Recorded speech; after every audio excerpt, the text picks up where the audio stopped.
Hello dear students, आज हम exercise 7.4 का इंट्रोडक्शन करने वाले हैं और उसके बाद हम एक्सरसाइज करेंगे 7.4 और इससे पहले हम 7.3 तक कंप्लीट कर चुके हैं। ये आपका चैप्टर 7th ट्रायंगल चल रहा है।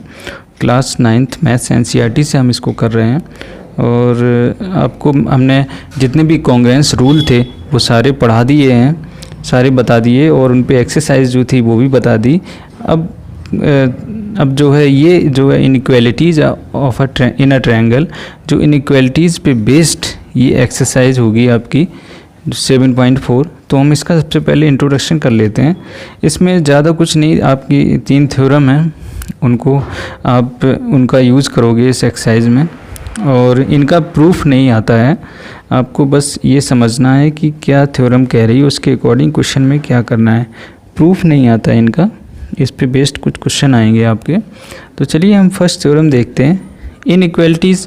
अच्छा, इनइक्वालिटीज़ से मतलब मैं आपको थोड़ा सा आइडिया दे दूं इनइक्वालिटीज़ क्या होता है। जैसे मान लीजिए एक स्टूडेंट है राम, एक है श्याम। ओके, एक है राम, एक है श्याम, 2 स्टूडेंट हैं और इसकी हाइट जो है मान लीजिए कुछ है इसकी हाइट और श्याम की भी कुछ हाइट होगी। तो या तो इनकी हाइट इक्वल हो सकती है या तो राम की ज़्यादा हो सकती है श्याम से, या तो the height of Ram is greater then the height of Shyam, या तो ये हो सकता है कि the height of Ram is less than the height of Shyam. तो ये 3 कंडीशन के अलावा कुछ नहीं हो सकता, इनके अलावा और कुछ नहीं हो सकती कंडीशन। मींस या तो इक्वल होंगी, या तो ग्रेटर होगी, या तो लेस होगी। तो यही जो ये केसेस 3 बन रहे हैं, इन्हीं 3 को थ्योरम में कन्वर्ट कर दिया है इन्होंने, मतलब ये थ्योरम में ही कन्वर्ट। और उसके बाद जो है इन्हीं पे बेस्ड जो ये थ्योरम है मैं आपको बताता हूँ। इनइक्वालिटीज़ बस इसी तरह से है ये। चलिए मैं आपको पहले थ्योरम बता देता हूँ, ये तो थोड़ा आइडिया तो मिल गया होगा इनइक्वालिटीज़ के बारे में। वैसे इनइक्वालिटीज़ पे आगे चैप्टर भी है 11th क्लास में, वहाँ पे भी आप करोगे मैथ्स में। तो चलिए हम इसको करते हैं। फर्स्ट थ्योरम है, देखिए फर्स्ट थ्योरम क्या कहती है आपकी। If 2 sides of a triangle are unequal, if 2 sides मतलब 2 sides, if 2 sides of a triangle are unequal, unequal means equal नहीं है। The angle opposite to the longer side is larger और greater. Opposite sides to the longer, अच्छा सबसे पहले longer और larger का मतलब आप समझ लीजिए। लॉन्गर जो है वो लेंथ के लिए यूज होगा और लार्जर एंगल के लिए यूज होगा। तो इसमें आप कंफ्यूज मत होना, लॉन्गर लेंथ के लिए, लार्जर एंगल के लिए।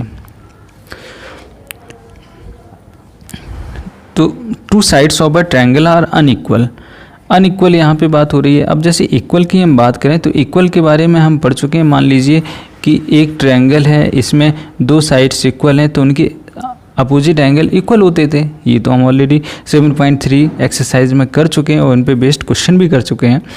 तो अब यहाँ पे बात हो रही है 2 sides of triangle are unequal, the angle opposite to the longer side is larger और ग्रेटर।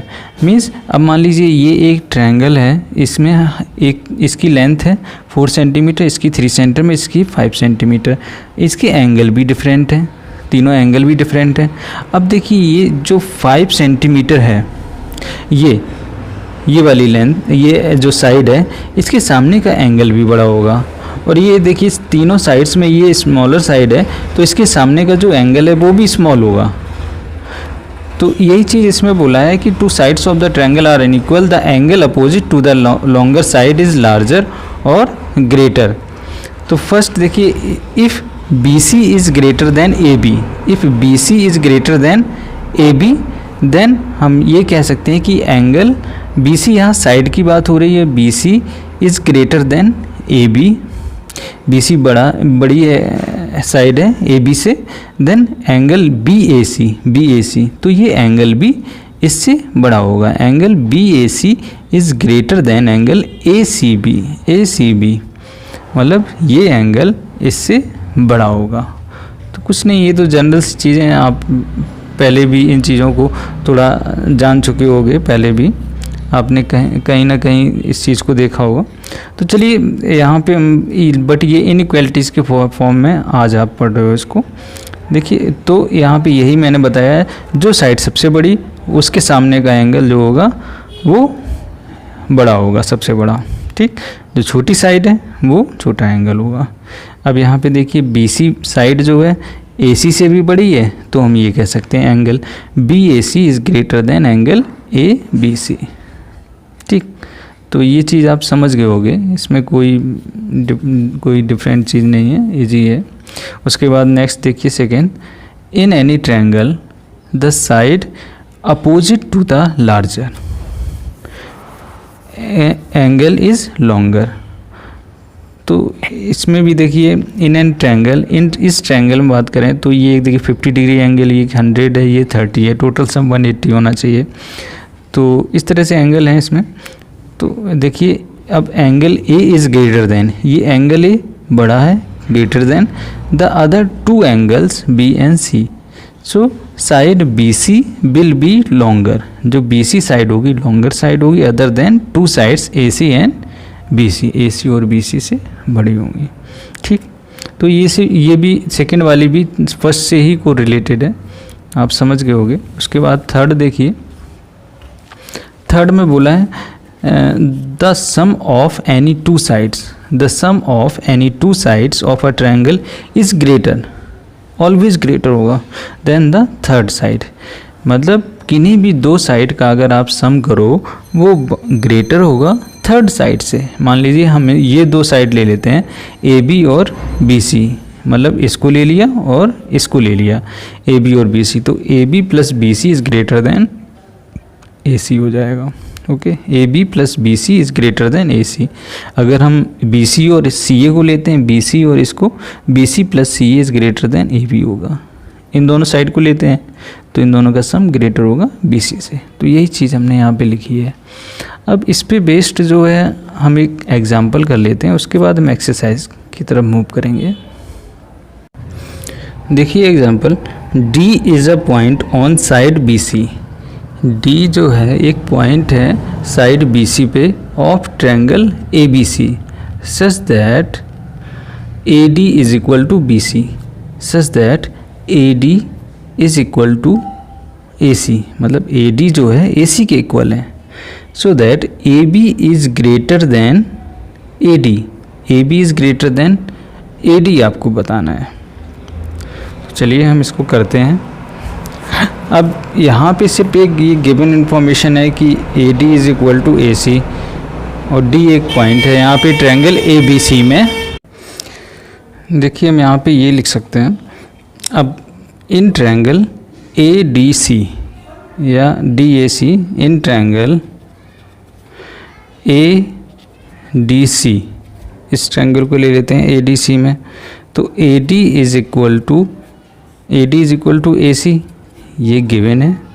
अब जब ये दोनों साइड इक्वल हैं तो ये एंगल और ये एंगल इक्वल होंगे, तो हम कह सकते हैं कि angle ADC is equal to angle ACD। तो ये हमने एक थ्योरम पढ़ी थी कि angles opposite to equal sides,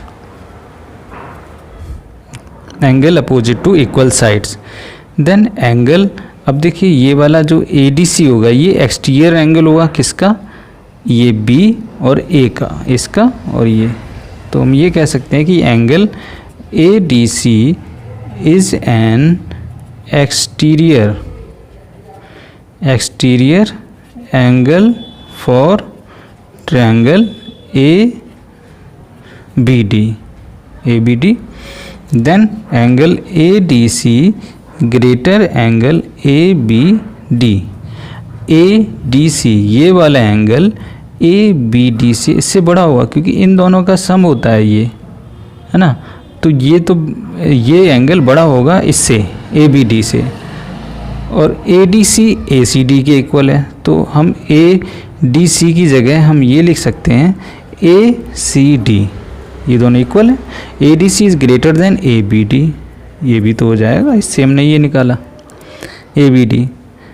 then हम ये भी कह सकते हैं कि angle ACB is greater then, ACB is greater then, मतलब ACD की बात हो रही है ना, तो ACD की जगह ACB भी तो लिख सकते हैं इसकी जगह।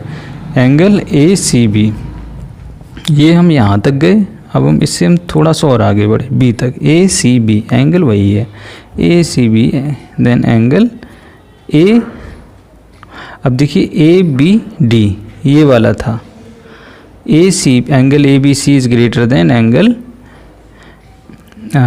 AB, तो ABD की जगह हम लिख सकते हैं क्या, ये देखिए ABD यहाँ तक है ना ये, तो ABC लिख सकते हैं ना, ABC। अब हम इस ट्रायंगल में आ गए, ACB is greater then angle ABC, तो ACB ये वाला ग्रेटर है तो ये साइड बड़ी होगी, means AB is greater than, अब ABC मतलब ये side AC, then AB is greater than AC। Okay, side opposite to larger angle in triangle ABC। अब AB ग्रेटर है किससे, AB ग्रेटर है किससे, AC से, तो AC तो AD के इक्वल है, तो हम AB is greater than AD भी तो कह सकते हैं। AB is greater than AD, क्यों, क्योंकि AD is equal to AC given है। तो यही हमसे प्रूव करने के लिए बोला था कि AB is greater than AD prove कीजिए, तो हमने देखिए इसको कर दिया प्रूव। उसके बाद देखिए हम एक्सरसाइज की तरफ मूव करते हैं। ये आपका इंट्रोडक्शन इतना इनफ है इस एक्सरसाइज के लिए, और आपको थ्योरम का प्रूफ नहीं करना है। चलिए हम एक्सरसाइज की तरफ मूव करते हैं।